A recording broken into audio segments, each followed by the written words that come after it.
Get your fitness watches ready. Today we're going to count our steps. How many can we get on a hike before being eaten by something that simply shouldn't exist? Welcome back to Unexplained Encounters. I'm your host, Darkness Prevails, and today I've got a set of new and allegedly true scary hiking stories for you. There will be tall hairy bipeds, phantom silhouettes, and monsters from our childhoods. Enjoy. If you have a scary story of the unexplained that you want me to narrate on this show, send it to me at darkstories.org. And for the older crowd out there that loves some adult humor, check out my new podcast, Night Watchers, where I talk paranormal and stupid stuff with some fun guests like Oni Plays and more. Now then, let's begin. My Dad's Bigfoot Encounter, from Lanella 2022. I want to start off by saying that this story is not mine, but my dad's. To truly understand how eerie this story is, you have to understand who my dad is and how he acts. My dad grew up in Southwest Virginia and has lived there all his life. The part of this area I'm mentioning is in the heart of the Appalachian Mountains. He grew up mostly just himself and his sister after their mother left them when they were very little. He never really had a father figure, because his father was never really involved in their childhood. Because of this, he spent most of his time taking care of his sister and hunting in the mountains away from his family. He spent probably hundreds of hours in the woods, alone throughout all times of the day. It didn't matter if he couldn't sleep at 3 a.m. in the morning. He'd grab his rifle and hike miles back in the woods, finding a good spot against a tree and waiting for a deer. The point I'm trying to get across is that he was absolutely not afraid of the woods and did not believe in Appalachian folklore at all. So from here I'll tell his story, as he told me, from his first-person perspective to avoid confusion.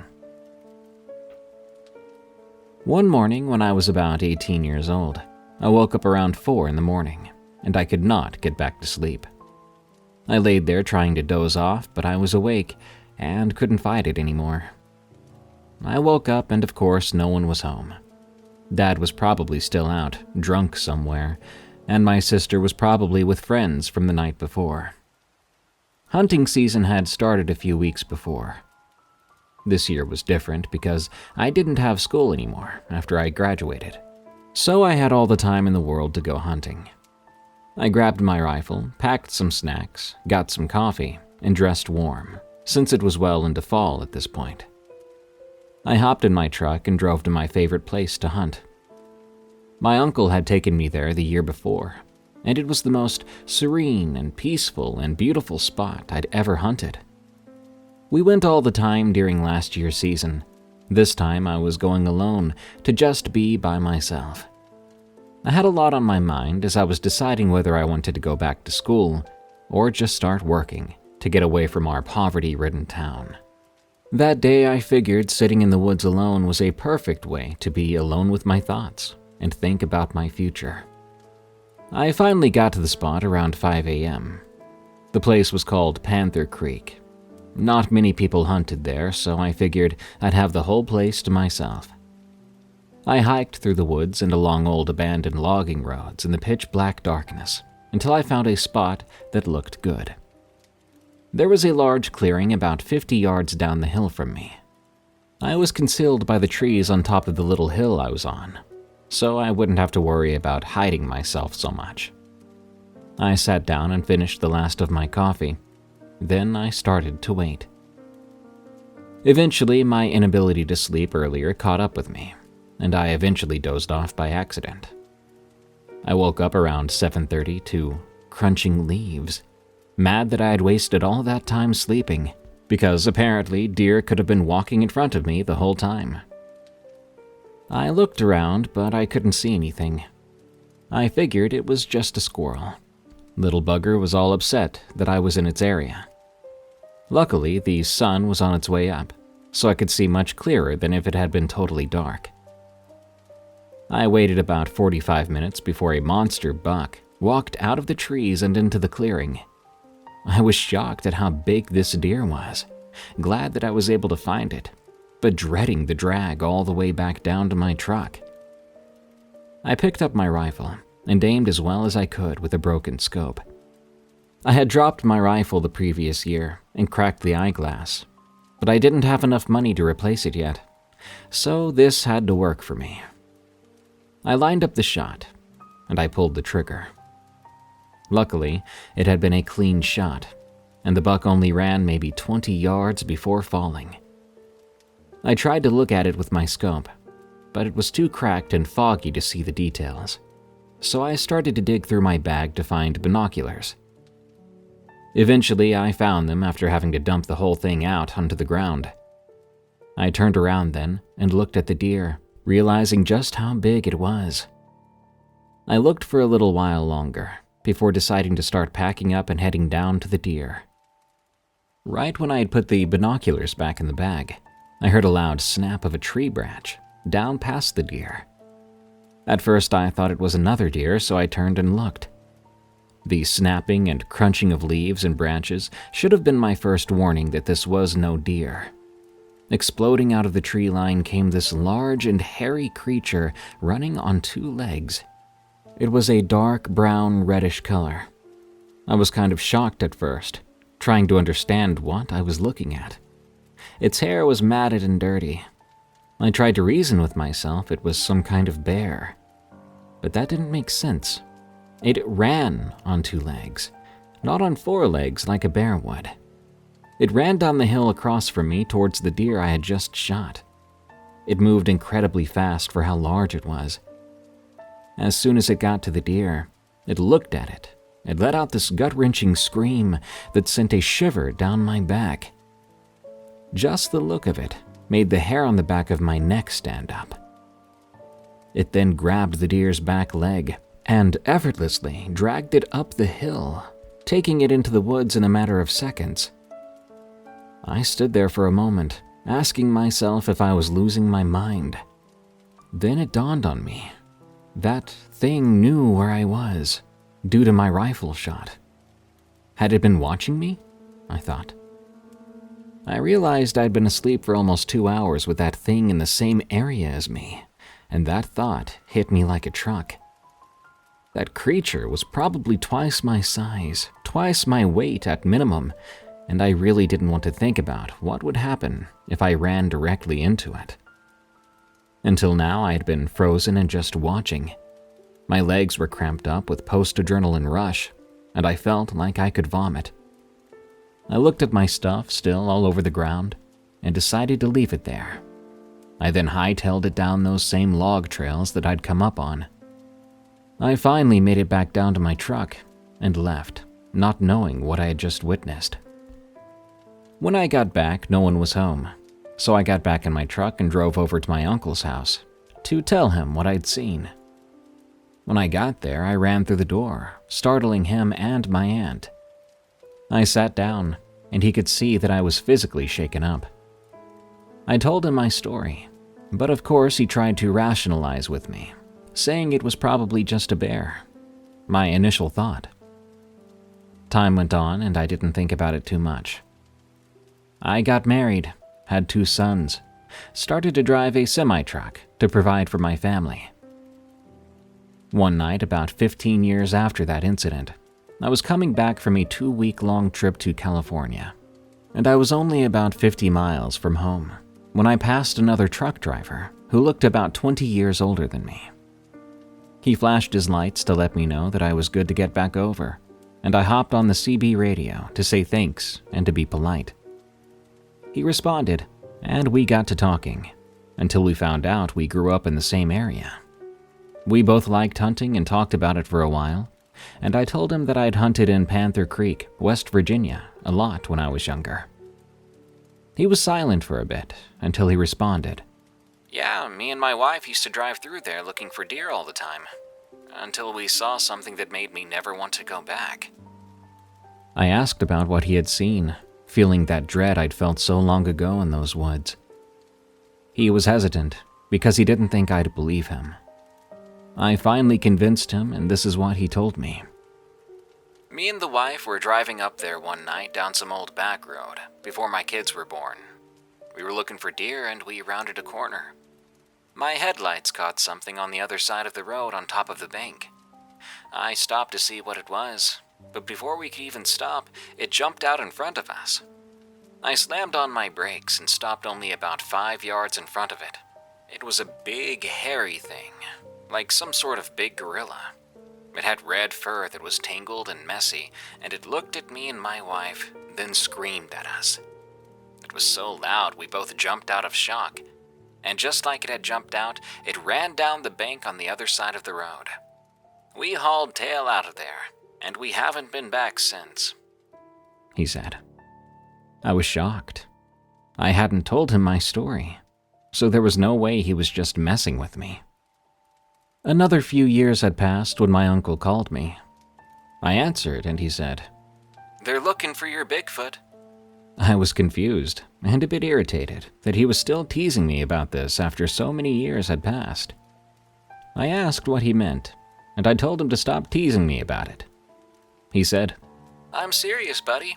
That TV show, Finding Bigfoot, is in Panther Creek right now looking for it." I didn't even know what to say. Part of me hoped something was found so I wouldn't be ridiculed anymore. But part of me hoped they didn't run into whatever I did. And that's the end of my dad's story. He told me this tale even when I was very little. He still tells me today, and I'm 21 now, so I don't think he's just lying about it. He absolutely swears on his life this is true. He doesn't believe in Bigfoot, but he still doesn't know what he saw. Train Track Person, from Macy 3918. I live in town with my dad. My house has a fairly small backyard with a broken old fence.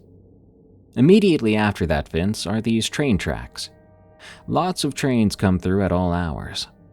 When the train goes through your backyard enough, you sort of get used to them, and they become a part of daily life. Now for the story. My best friend H and I were having a sleepover. We decided to sleep outside on my trampoline. We talked, stupidly walked around the town at night, then had the bright idea to go for a hike on the tracks. After some back and forth, we decided to walk the tracks. At this point, it was already around 11 at night. We went past my neighbor's motion lights and snuck onto the tracks. H and I just walked, laughed, talking for about 10 minutes, before we both got this weird feeling that we were being watched. We both stopped right in our tracks. It was then that we heard something or someone coming towards us on the rocks surrounding the tracks. H and I looked at each other, then ran behind a concrete slab by the tracks. We heard whatever it was speed up. H looked at me and told me that we were going to run as fast as we could back to my house.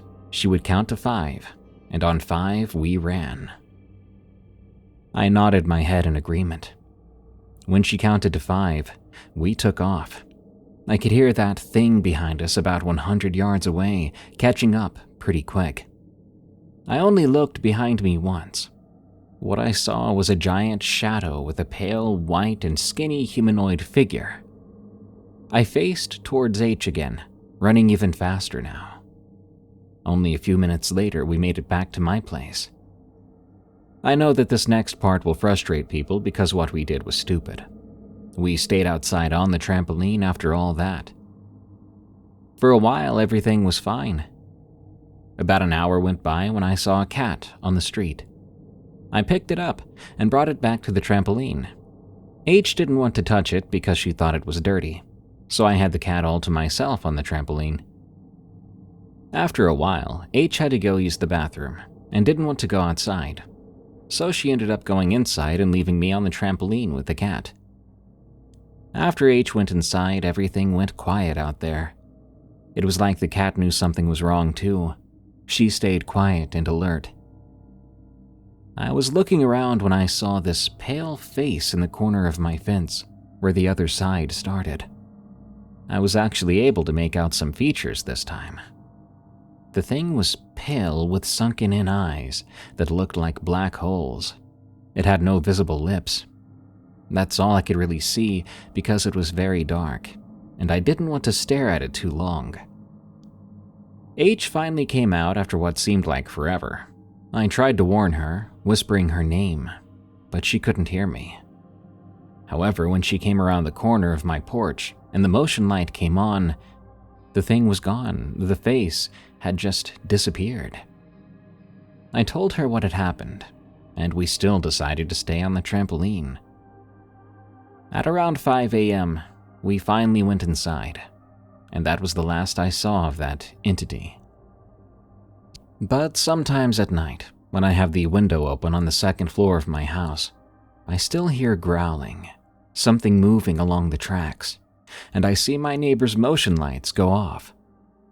I know for sure that I will never go back onto those tracks again.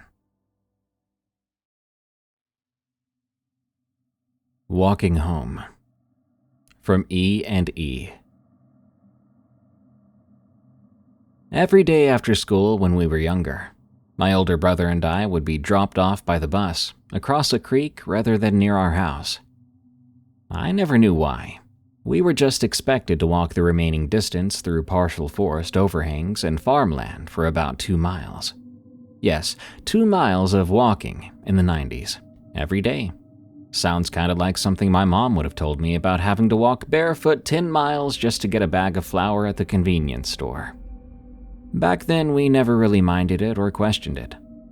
It took at most an hour depending on how sidetracked or goofy we were feeling. Sometimes we would just sit our backpacks down and play with crawdads in the creek. Sometimes we were too hungry, so instead we'd power walk all the way home to make pigs in blanket. My brother, Emmett, is 3 years older than me. That's a big age gap when you're still in school, but as adults it's honestly nothing. We hung out whenever his friends weren't around, but the moment they were, he became too old to play with his little brother. I didn't take it personally, but that is probably why I enjoyed these hikes home, because it was always just us. This happened on a Thursday.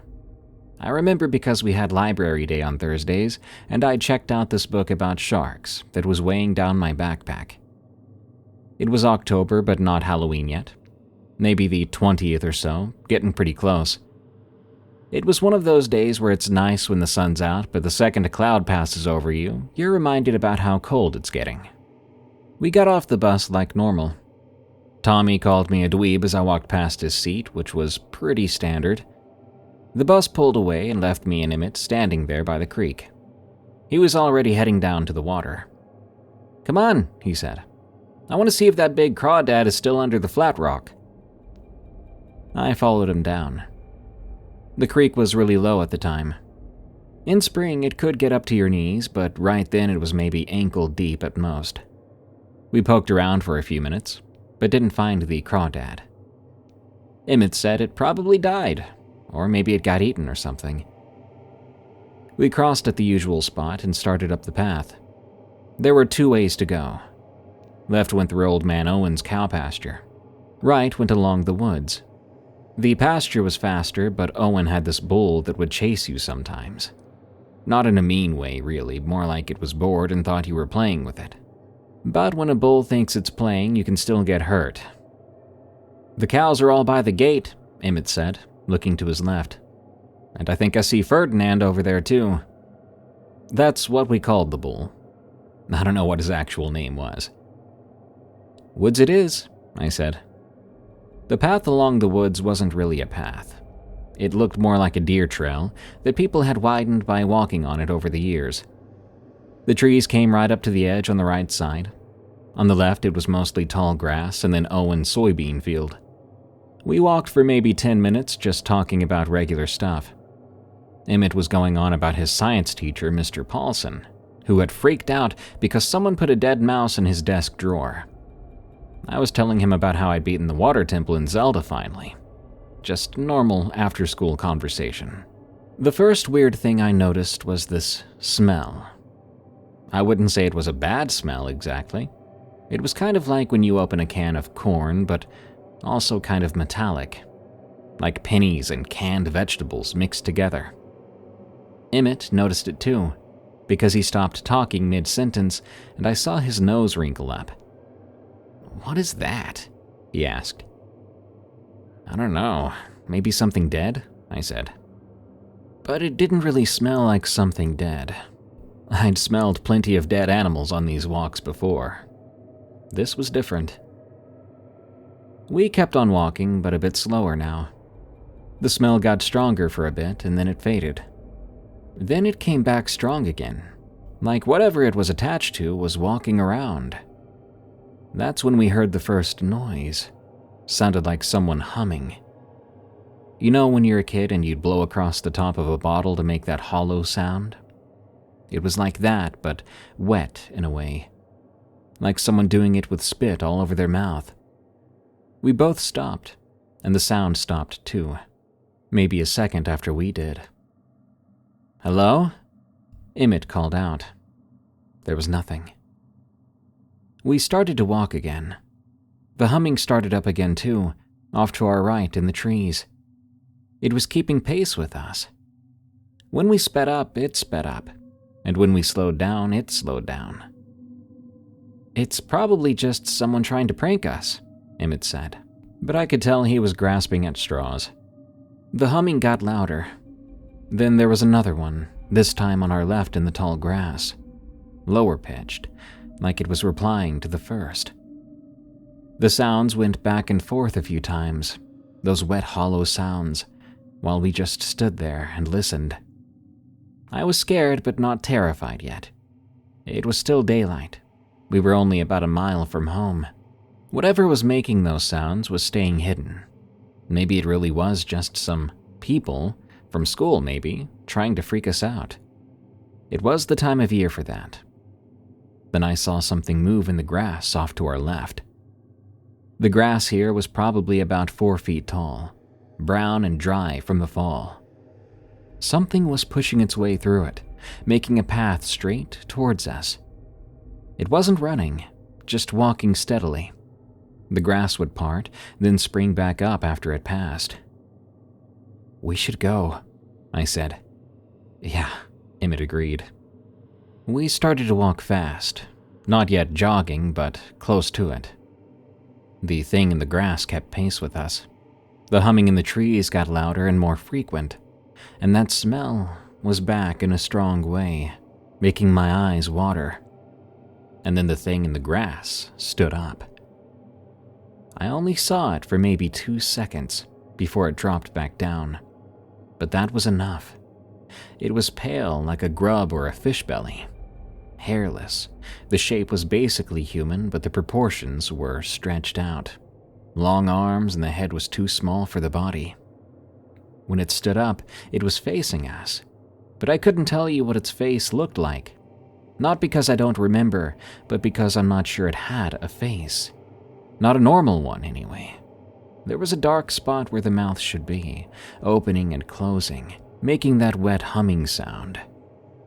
Emmett grabbed my arm hard enough to bruise, and we started to run.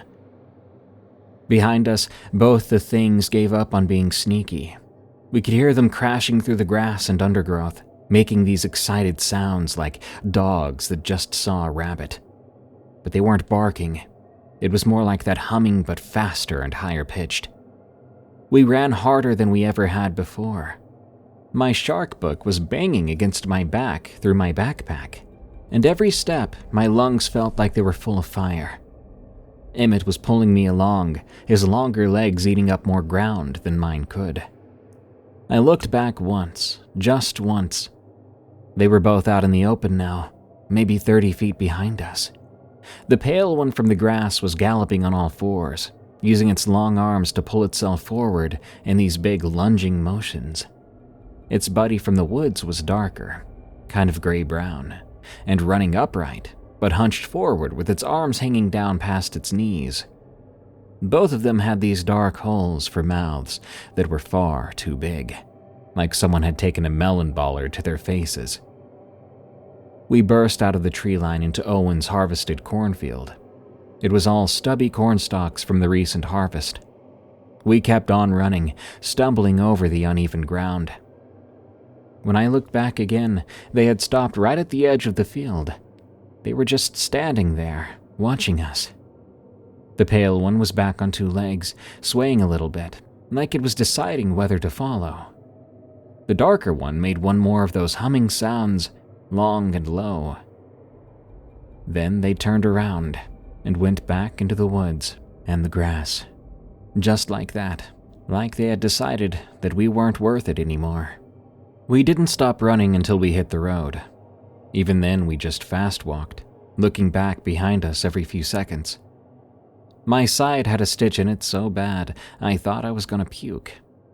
Emmett's face was bright red, and he was breathing like he had just finished a marathon. "What were those things?" I asked, when I could finally talk again. "I don't know," he said. "I don't want to know." We didn't talk about it the rest of the way home. We didn't talk about it at dinner, and we didn't talk about it before bed. But that night, Emmett came into my room around midnight. I was still awake because I couldn't sleep, thinking about those dark holes where mouths should have been. "You awake?" he whispered. "Yeah." He sat on the floor by my bed. We were quiet for a bit. "Maybe they were just deformed people," he said finally. "Like they live in the woods and have some disease or something." "Maybe," I said, but that didn't sound right to me. The way they moved, the sounds they were making, those weren't sick people, they were something else. The next day, we took the cow pasture home. Ferdinand the bull was right there by the gate, but we didn't care. We'd rather deal with the bull than go near the woods again. We took the cow pasture every day after that, until it got cold enough that Mom started picking us up from the bus stop. We kept the story between us, didn't even tell Mom and Dad, not for the longest time. The weird thing is, we did go back once. The summer after I graduated high school, we drove out there in Emmett's truck. We parked right where the bus used to drop us off. It was the middle of the day, sunny and hot. We walked down to the creek, crossed over, and stood at that old forked path. "You want to check it out?" Emmett asked. "Not really," I said. But we went ahead anyway. We walked that same route along the woods, past where we'd seen them. Everything looked smaller than I remembered. The grass wasn't as tall, the woods weren't as dark. We didn't see anything weird or smell anything unusual. That day, it was just a normal walk, a normal day. We made it all the way to Owen's field without incident, and we stood there for a few minutes, looking back at the tree line. "I hope we imagined it," Emmett said. "Both of us, imagining the same exact thing," I replied. "Yeah, you're right. That's stupid." We then walked back to the truck, and we never went out there again. But to this day, I still have the occasional dream about it. Strangely, they're not nightmares per se, just dreams where I'm walking that path, and I start to hear the humming again. In the dreams, I always stop and wait for them to come out where I can see them clearly. But I always wake up before they do. My brain's defense mechanism. Emmett's got kids now, 3 of them. Sometimes when we're over there for dinner, one of them will ask about scary stories and I'll start to tell this one. But Emmett always shuts it down, says he doesn't want kids scared to play outside. I get that. I'm glad we made it home just fine. Though our opinions on what was out there in those woods and hills beyond were thoroughly changed forever. There's something out there in those Kansas wilds. By now, maybe, they're gone.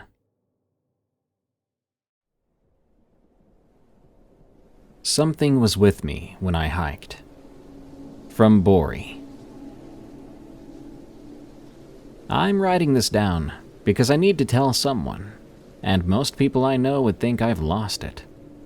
I'm 54 years old, and I live alone in County Clare, about 20 minutes outside Ennis. Same house for the past 15 years. My wife died 3 years ago from bowel cancer.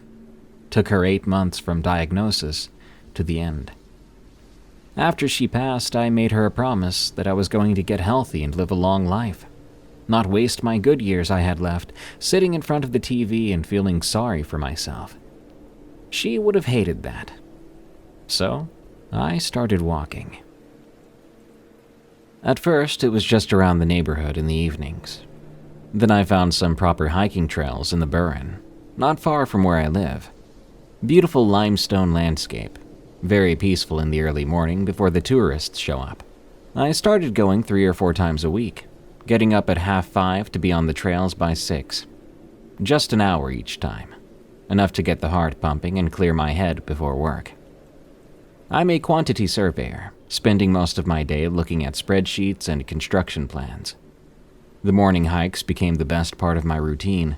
I lost 2 stone in the first few months. My doctor was delighted. And my daughter said I looked 10 years younger. It was probably 4 months into my new routine when I first noticed him. Or it. Not really sure what to call it anymore. It was one of those mornings where the mist sits heavy in the valleys and you can only see maybe 50 meters ahead.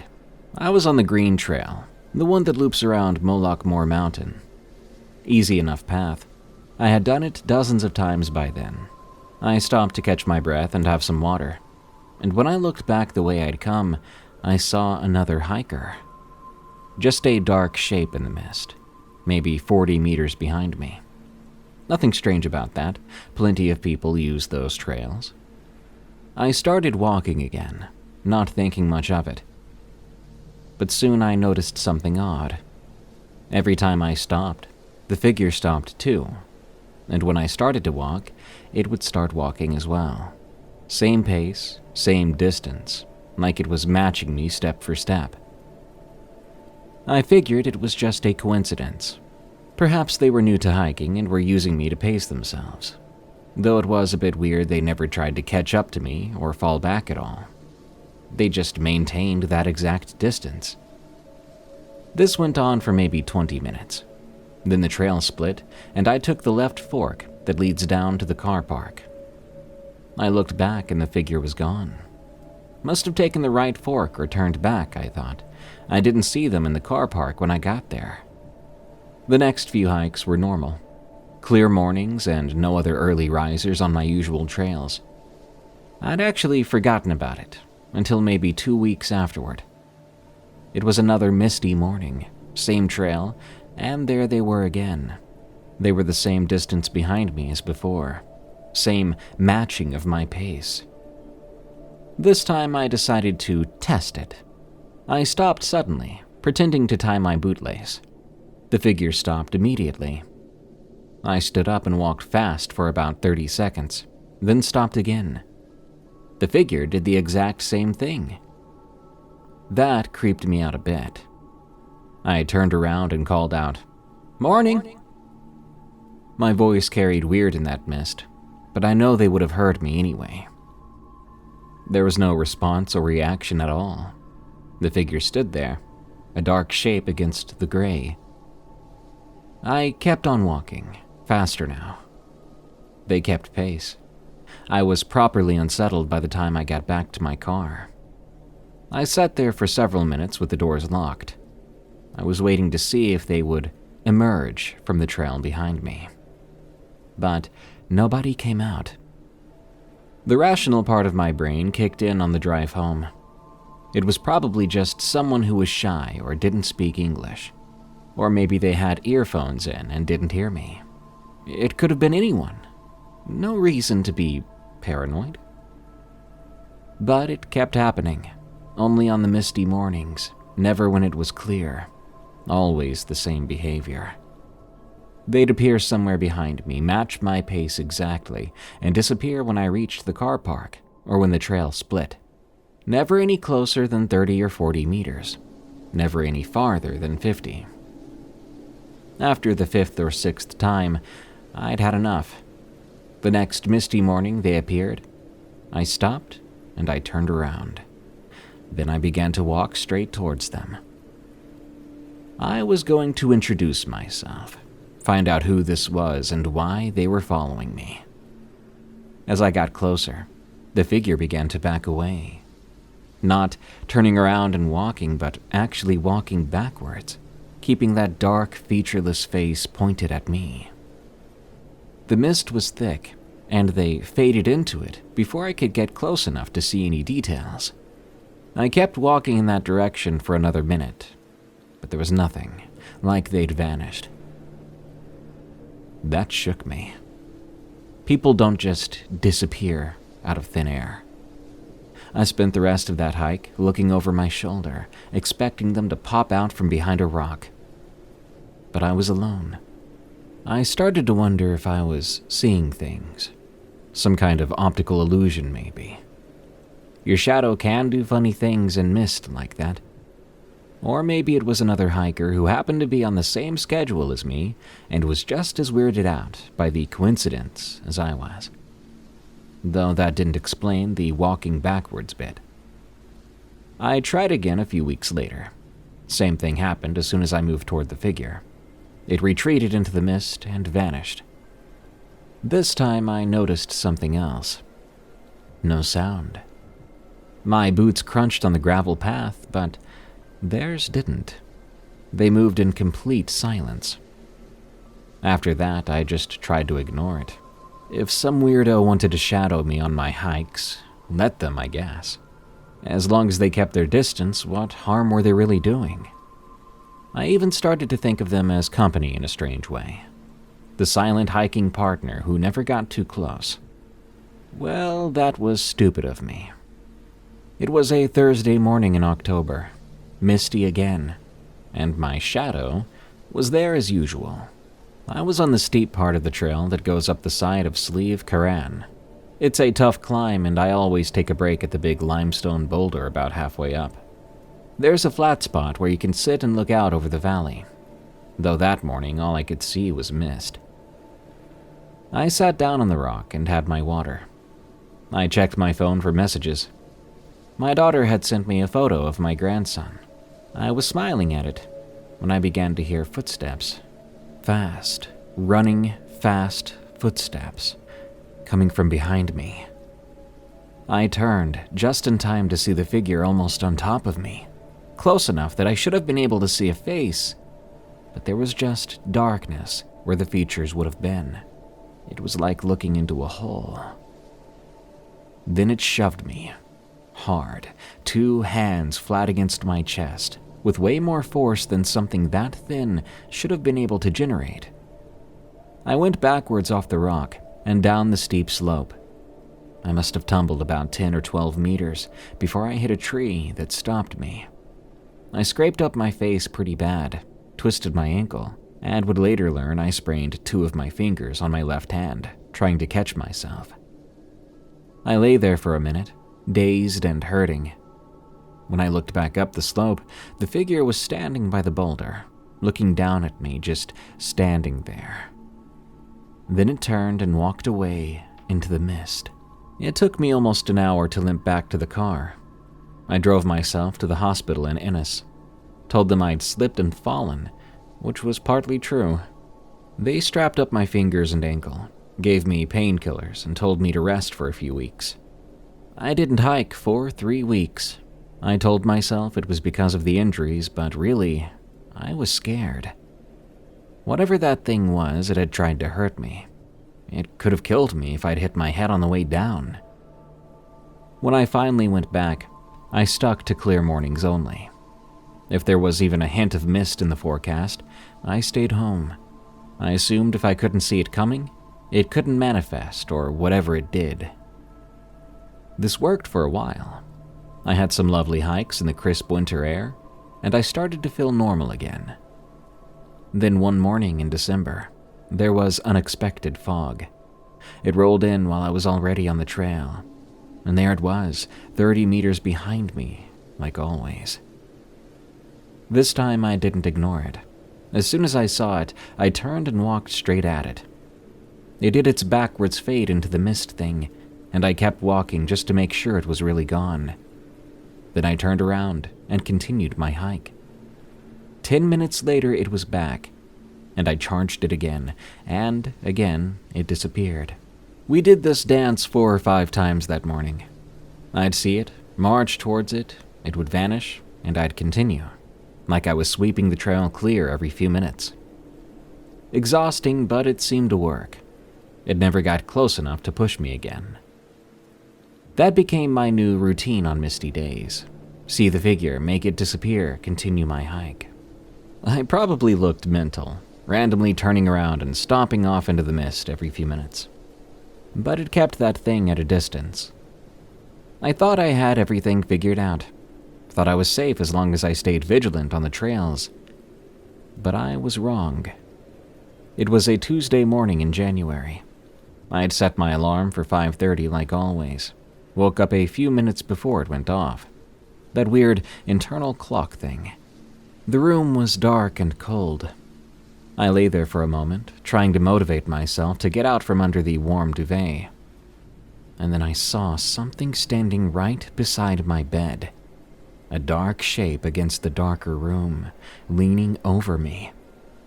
I screamed, actually screamed like a child, and I scrambled for the lamp switch. The light came on and the room was empty. Just me, sitting up in bed, heart pounding. I was looking around wildly, but I could hear footsteps in the hallway outside my bedroom, tapping against the wooden floor. I grabbed the hurley stick I keep beside the bed and crept to the door. I yanked it open, ready to brain whoever was in my house. The hallway was empty, though, and yet I could still hear the footsteps.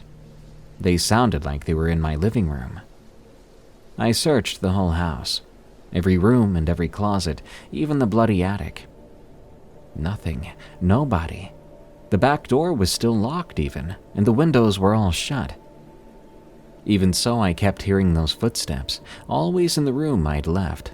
I didn't go hiking that morning. Didn't go into work either. I sat in my kitchen with all the lights on, drinking tea and trying to convince myself I'd imagined it all. When I finally got the nerve to get ready for work, around noon, I went to put on my boots. I keep them by the back door, the hiking ones and my work boots. I reached into the left hiking boot and felt something soft and wet. It was a hair, a young one, twisted up and stuffed deep into the boot, and very, very dead. By the look and smell of it, probably was dead for a day or two. If I had to guess, the neck seemed to be broken. I threw the boots into the bin, both of them. I bought new ones that afternoon and kept them in my bedroom closet. The footsteps came back a few nights later, always between 5 and 6 a.m., which was my usual hiking time before. Sometimes they'd circle my bed. Sometimes they would go room to room. Once I heard them go out the back door, but when I checked, it was still locked. I stopped hiking for a month after that, and I bought a treadmill off Done Deal, setting it up in my spare room. Boring as heck, but at least nothing pushed me off of it.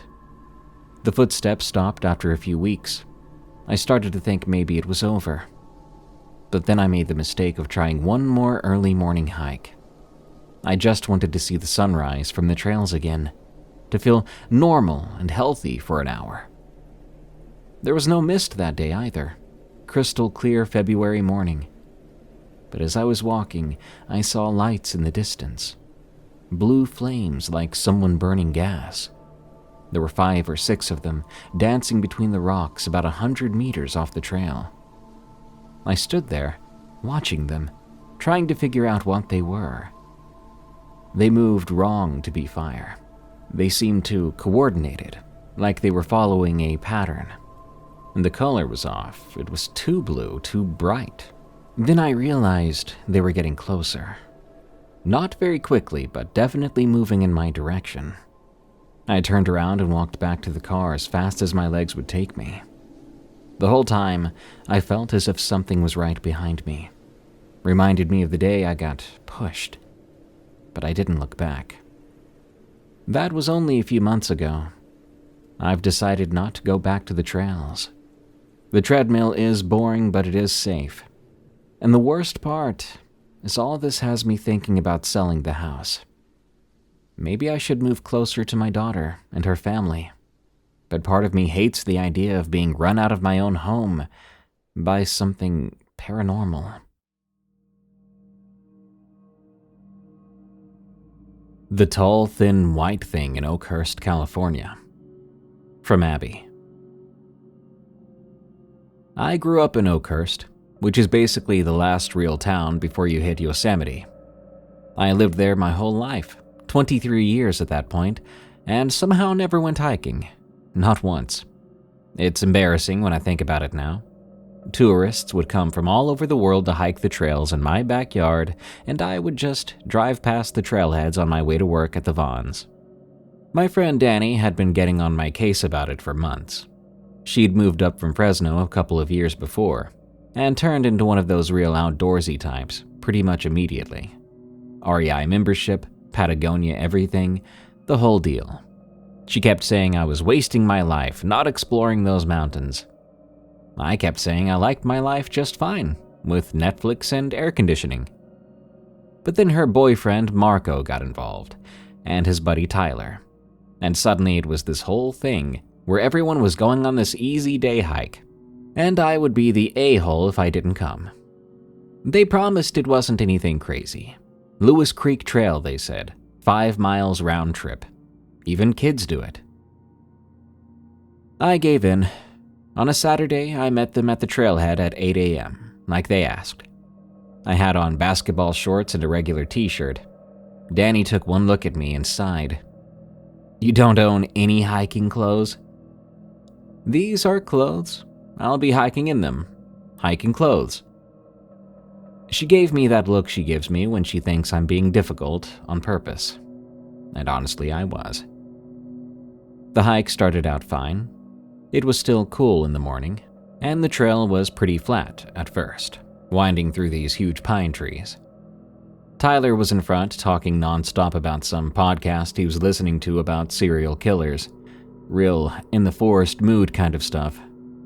Marco and Danny were behind him, and I was in the back, trying not to look as winded as I felt. About an hour in, we hit this section where the trail went along the side of the mountain. You could see down into the valley on the left side, way down. That's when I started to get it, why people did this. The view was actually incredible. You could see for miles just mountains and forest, as far as you could look. We took a break at the spot where a fallen tree made a natural bench, and then Tyler pulled out a joint. "Anyone want to spark up?" he asked. Danny rolled her eyes. "It's not even 10 a.m. "It's nature's medicine," Tyler said. "Enhanced hiking experience." I was already feeling pretty overwhelmed by the whole hiking thing, so I figured why not. Marco was down too. Danny said she'd pass because someone had to make sure we didn't walk off a cliff. We smoked about half the joint before Danny started getting antsy about moving on. But I was probably high at that point, and the idea of more uphill walking sounded terrible. "You guys go ahead," I said. "I'm gonna chill here for a bit and catch up." They debated about it for a minute, but I convinced them that I would be fine. The trail was obvious, and I couldn't get lost. I just needed like 20 minutes to sit and zone out, and then I would catch up. Danny made me promise to text her when I started to walk again. After they left, I finished the joint and sat there looking at the view. It was nice being alone, actually. No Tyler talking about murders, no pressure to keep up. Just me in the mountains and this really good weed. I was staring down into the valley, kind of zoning out, when I noticed something white through the trees. It was about a mile down the mountain, maybe a bit less. It was hard to judge distance when you're high and everything is trees and rocks. I assumed it was a person in bright white clothes, which would be weird but not impossible. However, the more I looked, the more wrong it seemed. These clothes were too white, like paper white or fresh paint, and they were sitting on what looked like a fallen log. The longer I looked at them, the more I realized this person seemed really, really tall. I watched them for probably 5 minutes, trying to figure out what I was really looking at. A weird hiker in a really white outfit? Maybe a piece of trash or equipment someone left that got caught on the log. But they seemed to be sitting, and it seemed to be a person, I think. I could see it shifting slightly, like it was adjusting its position. But eventually, it stood up. Jesus Christ, it stood up and kept going and going. I thought maybe it was a really tall person when it was sitting, but standing, it was massive. Maybe 9 or 10 feet. And thin as a rail, too, like someone had stretched a normal person out like taffy. Its arms hung down past where its knees should be. It stood there for a moment, and I swear to God it turned its head up towards where I was sitting. I couldn't see a face from that distance, just that white shape, but I felt like it was looking at me. You know what I mean? Like when someone's staring at you from across a room and you just know. I watched it turn and walk into the trees. It didn't run, it didn't seem to be in a rush, but it did take these real long strides, and in seconds I couldn't see it anymore.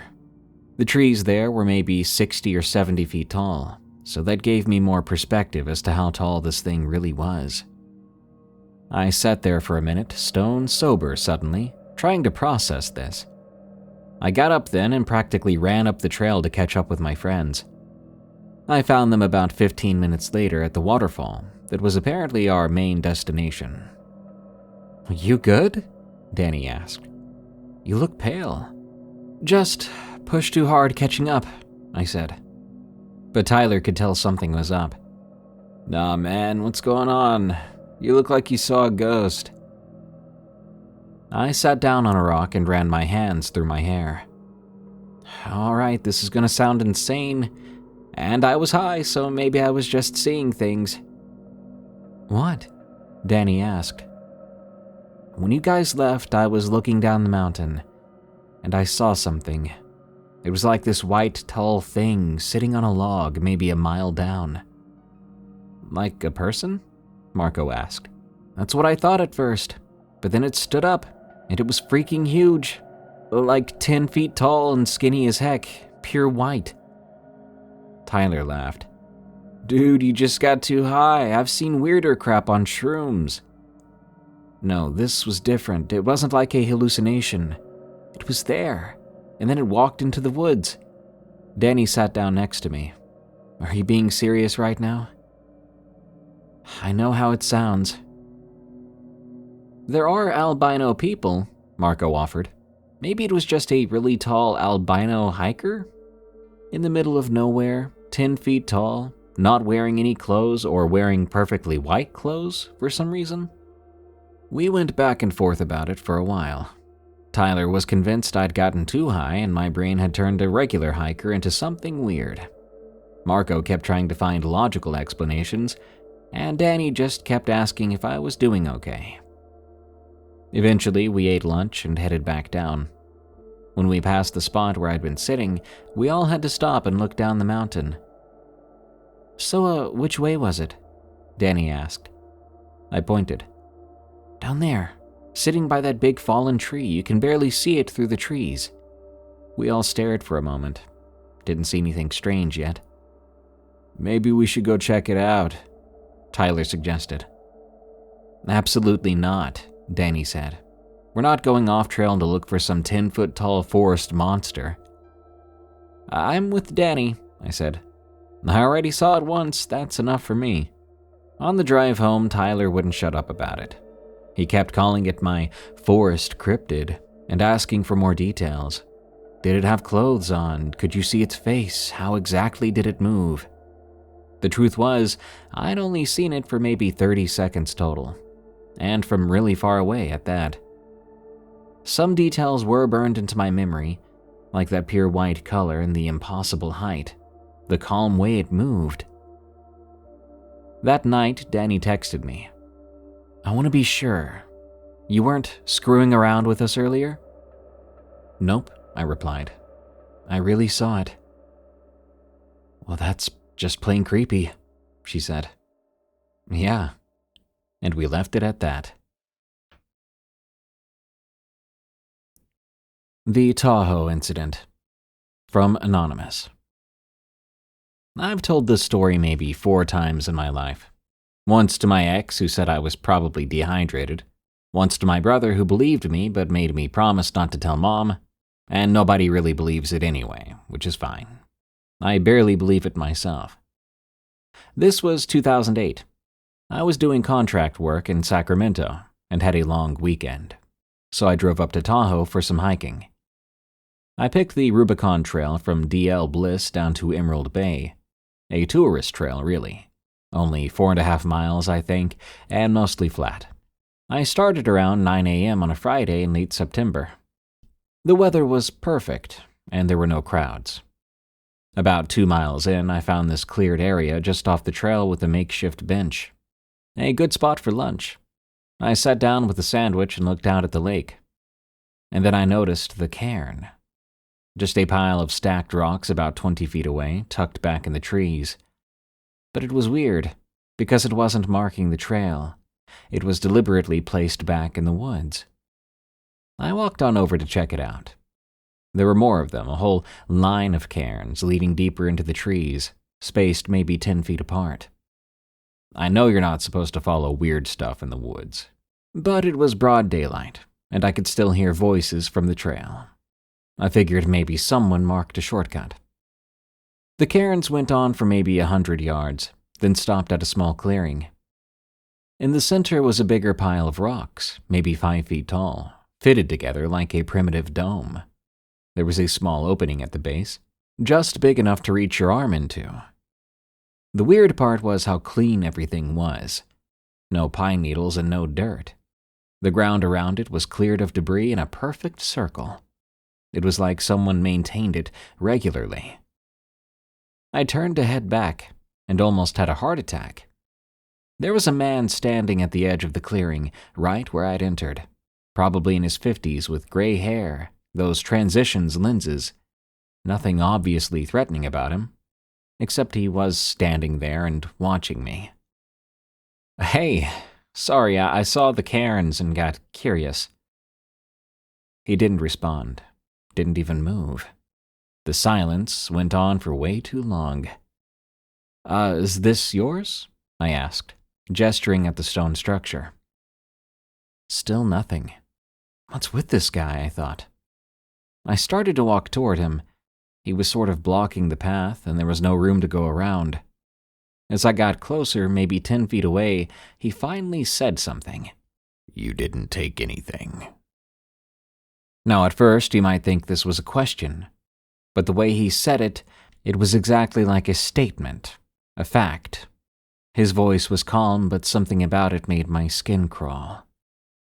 No, I didn't touch a thing." He nodded once, then stepped aside. As I passed him, he said one more thing. "Good." I speed-walked back to the main trail without looking back once. I drove home that afternoon instead of camping like I planned. Sometimes I think about that dark little opening in the stones, and I wonder what would have happened if I'd reached inside. I'm glad I didn't. What is with these holes and people wanting to stick their arms in there? You see it in scary movies all the time. Come on, people. Don't go in the hole. No go in the hole. Good night. Thanks for tuning in to another episode of Unexplained Encounters. I've been your host, Darkness Prevails. And you can send me your scary stories of the unexplained so I can read them in a future episode at darkstories.org. Thank you. Till next time, everyone, stay safe out there and stay creepy, because this world is a strange one.